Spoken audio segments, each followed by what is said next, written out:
So this is the story about the time I tried to send David Dobrik to space. This one's a disaster. Holy fuck!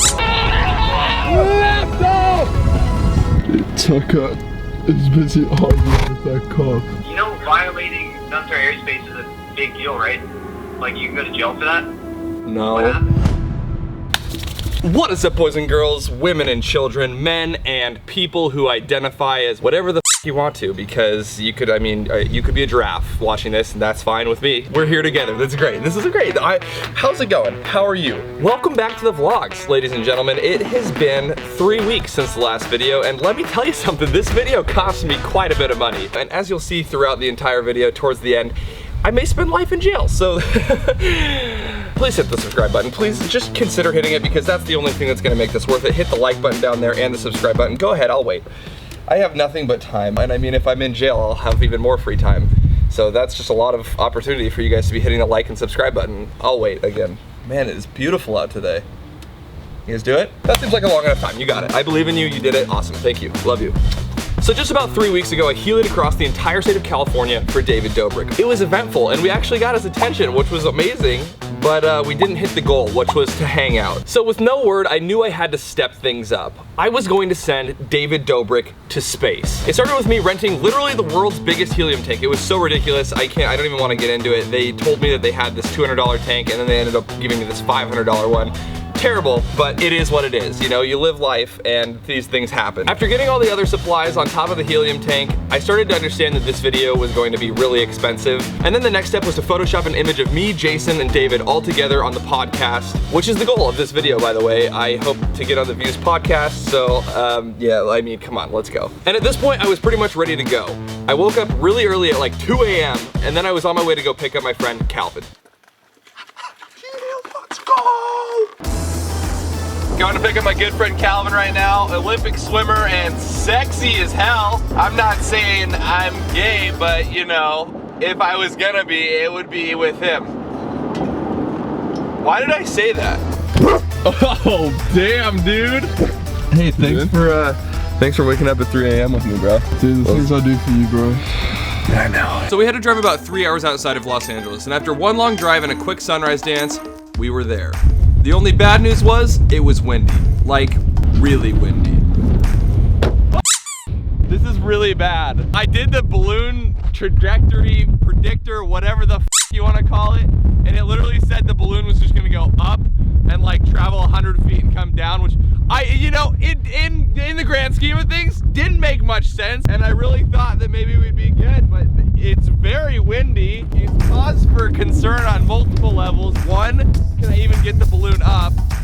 Two, when I do get the balloon up, like, please don't land in those mountains. Oh!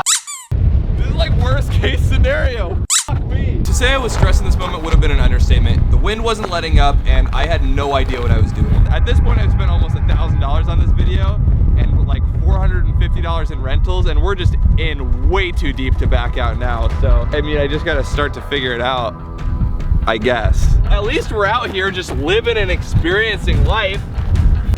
I had to bring a sheet because if you touch the balloon with your fingers, or if it touches the ground in the wrong way, it pops. It's a whole stressful thing. That's why it sucks that it's windy, because I'm already like, I'm over my head. I am not a scientist, but the project had to live on. So I prepared the sheet the best I could by putting rocks down to try to go against the wind, and brought out the helium tank. Helium tank. Woo! I'm in so over my head. Yeah! Oh, that's gonna take me home. Feeling better, Calvyn. I'm feeling a lot better. Now I just gotta figure out this balloon. The problem is, as much as like outdoorsman I claim to be, this is the only knot I know how to do, and it's not even a knot. It's just that first part of tying your shoes where you cross it, you know? So I just double it and maybe even triple it if I'm feeling really confident. And then I'm gonna tape it. So I'm really hoping these knots hold. It's not looking that great because some of them already slipped, but I taped them, so it's nothing a little tape can't help. I feel wildly unprepared for this, but you know, it wouldn't be a Tucker Doss video if that wasn't the case, would it, Calvyn? We got the GPS in there, the power bank, David Dobrik, Jason Nash, and Tucker Doss coming to Views podcast. Last step is this balloon, and it's the scariest part. I'm kind of installing, I'm not gonna lie. This reminds me of my freshman year of high school. Get your head out of the gutter, John B. I have a brother. That doesn't make what it. you did with your brother. that doesn't make it any better, huh? I don't know. I genuinely, like, I'm making this bit up. Like, I really, maybe I should be taping it, maybe I shouldn't. I don't know. No one told me what to do. Already facing problems with the wind. How am I supposed to measure if this is enough helium? There's a 100% chance that you should not be doing this kind of. So after messing around with the helium in the balloon for a little bit, we finally figured out what to do.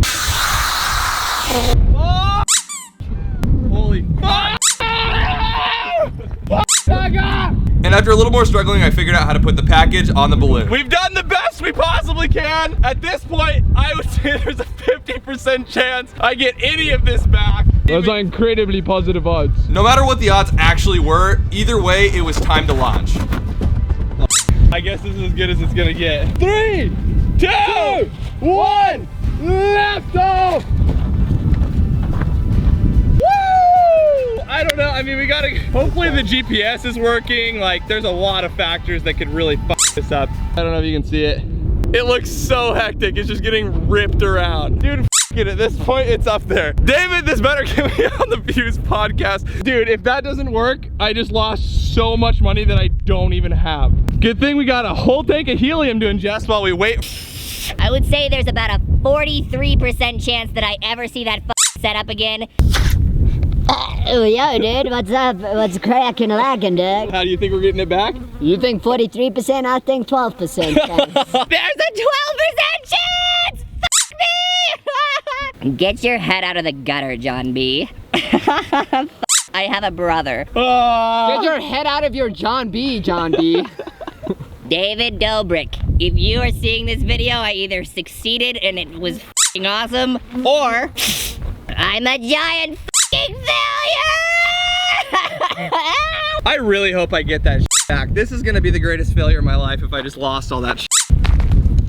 So we got a couple pins just a few seconds ago, and we've been on the road for about an hour and a half. The little bugger traveled quite a bit, and it may or may not have landed on or near a military base. So that's kind of at least, you know, I think it went to space, so we're in good shape as of right now. But as we pulled up, I realized that that was not the case. This is not good. Tucker is busy arguing with that cop. I don't know if you guys can see that.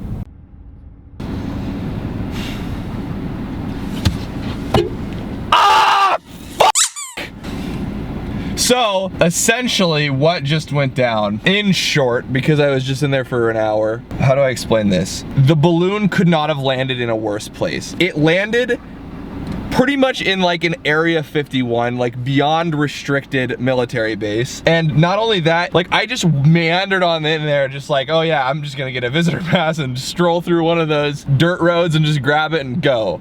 No. Between us and where the balloon is, there is a military training for Iraq where there's bombing with tanks and just shooting shit. And then between that and the balloon even further is where they do airstrikes. And then there's my balloon. The balloon went to space. You know, $2,000 on a video where I don't get the footage. I'm just sad. Okay, I mean cut, I guess.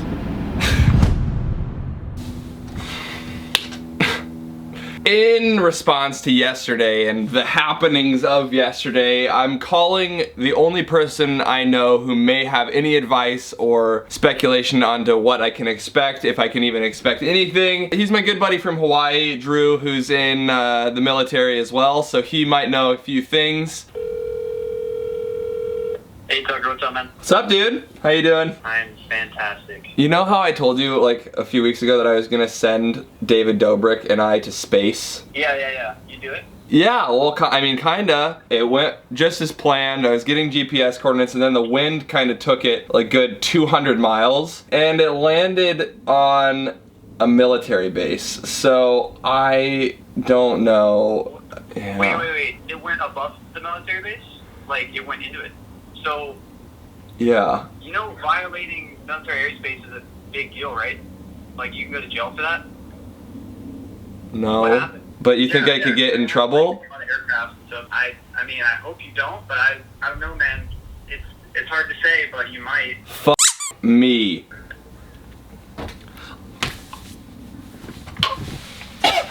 ladies and gentlemen, I hope you liked this video. I'll update you on videos to come to see if maybe I recover this footage. Hopefully, I mean, that'd be amazing. Hopefully I recover the footage. Hopefully I get my stuff back. And lastly, hopefully I don't go to jail. You know, that would be just great. Jail, prison, whatever it is. Maybe I'll just disappear. I don't know. I wonder what my mom would think about this one. Probably won't tell her until she sees the video. I'll like just let it happen as like, I'll just take the punches. I wish there was a more exciting way to outro this, but how else am I supposed to do it if I'm potentially spending my life in jail?